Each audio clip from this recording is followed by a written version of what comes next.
Magandang umaga po, ang inyong lingkod, si Chef Roy.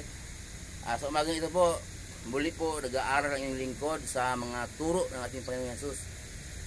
Noong pong mga nakaraang linggo po, nakaraang buwan, lagi po pinupost na walang ibang mangaral kundi si Jesus at ang kanyang mga alagad. Okay. Kasi ang mga pangaral ng ating Panginoong Hesus, mabasa po natin sa Mateo, Lucas, Marcos, hanggang kay Juan. Okay. Mga yung Gawa, Corinto, Roma, Epeso, hanggang bago magpahayag, aklat ni Judas. Yun po mga pangangaral ng kanyang mga alagad. Bago po ang ating Panginoong Hesus umakyat sa langit, kinausap niya ang kanyang mga alagad. Ang sabi niya, kung paano ako isinugo ng Ama, gayon din naman isinusugo ko kayo. Kaya nung umakyat ang ating Panginoong Hesus sa langit, tinuloy ng kanyang mga alagad ang pangangaral.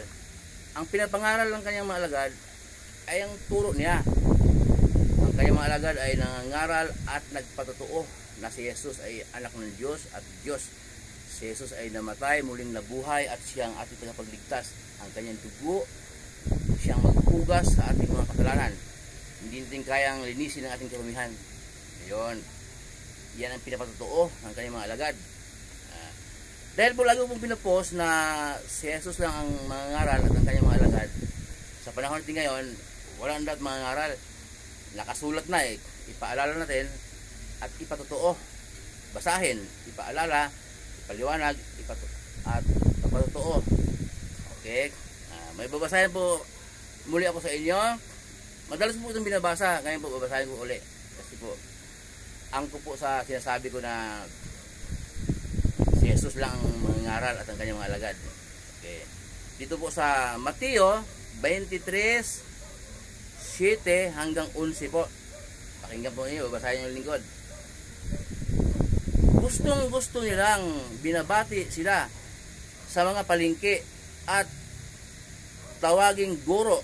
Ngunit huwag kayong patawag na guro sapagkat iisa ang inyong guro at kayong lahat ay magkakapatid. Huwag ninyong tawaging ama ang sinumang tao na nasa lupa sapagkat iisa ang inyong ama, ang Ama na nasa langit. Huwag kayong patawag na tagapagturo sapagkat iisa ang inyong tagapagturo, ang Kristo. Ang pinakadakila sa inyo ay magiging lingkod ninyo. Okay. Ayan po. Sinabi natin Panginoong Hesus na ito po yung salita ng ating Panginoong Hesus. Sulat po ng kanyang mga apostol na wag patawag na guro. Kaya wag patawag, siya lang ang guro. At wag tatawaging ama ang sinumang tao na sa lupa sapagkat isang ama, yung Ama sa langit. Pero yung ama natin sa tahanan natin, yung tatay natin, yung ama, tatay, o daddy, o papa, kung ano man nakasanayan mo. Kasi nga, biblical naman po yun Igalang mo yung ama at ina. Biblical naman yun. Pero sa panampalataya, huwag kayong magpatawag na ama, papa. Isa ang ating ama, ang Ama sa langit. Ito po yung salita natin Panginoong Hesus. Kung may Bible po sa bahay, basahin po ninyo, hindi ko po ito gawa. Mateo 23:7 hanggang 11.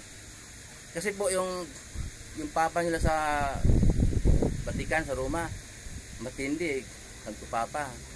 Ang tawag nila ay tuwang-tuwa pag tinatawag na Most Holy Father. Ayun, pinakabanal na Ama.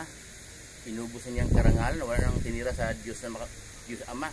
Samantalang ang sabi ng ating Panginoong Hesus, huwag niyong tawagin ama ang sinumang tao sa lupa. Dito po, ang sabi po dito, ang pinakadakila sa inyo ay magiging lingkod ninyo. Okay. Ang inyong lingkod po, si Chef Roy, pinagkalooban ng kaunawaan ng Diyos na kaunawaan ng mga binabasa ko.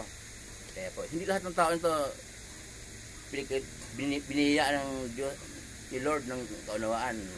Yung iba naman, kahit mabait ka, banal ka, iba naman biyaya sa'yo, mayaman ka, tulungan mo silang mga mahihirap, mga nahihirapan, o pakainin mo. Yun. Iba-ibang biyaya. O, kaya po, nagpupus ako ng salita ng Diyos. Ito po uri ng pagsamba. Okay, uri po ng pagsamba. At kaya po sinasabi na ang inyong lingkod, si Chef Roy. Okay, lingkod niyo ako kasi nga, nagsalita ako ng salita ng Diyos. Sa inyo na po yung pakinggan niyo. Yung mga nakikinig, namumulat sila at may verse mo na kung binabasa, babasahin nila, mabuksan ang kanilang kaunawaan. Kaya ang inyong lingkod, ang tawag ko sa sarili ko, ang inyong lingkod. Kasi sinasabi naman dito, ang pinakadakila sa inyo ay magiging lingkod. Tinutulungan ako ni Lord ng kaunawaan, hindi ako boss. Lingkod ninyo. Kaya pinupost ko ang mga binasa ko, mga turo ng ating Panginoon Jesus po. Kasi po si Jesus lang po at ang kanyang mga alagad ang magtuturo, silang mga ngaral. Basahin lang po natin, nakasulat na po, basahin po natin, ipatutuo natin at ipaliwanag, ipaalala natin kasi maraming taong hindi nagbabasa ng Bible. Biblical din po yun. Ang nagnanais sa salita ng Diyos ay sa Diyos. Ang ayaw sa salita ng Diyos, hindi po sa Diyos. Kaya nasa inyo na po yun kung panoorin, pakinggan ninyo. Hindi mo sa akin yung mga sinasabi ko, binabasa ko naman. Kaya nasa inyo na po yun kasi ang Diyos ay pag-ibig. Mula noon hanggang ngayon, nagpapadala ng mga tao sa mga lugar upang maghayag ng kanyang salita. Nais ng Diyos na lahat ng tao ay makakarinig ng kanyang salita. Nais ng Diyos na lahat ng tao po ay maligtas. Muli po yung lingkod, si Chef Roy. Pagpapalain po tayo ng Diyos, ingatan kayo ng Diyos, sasamahan kayo ng Diyos sa mga pupuntahan ninyo. Manalangin po tayo bago tayo umalis.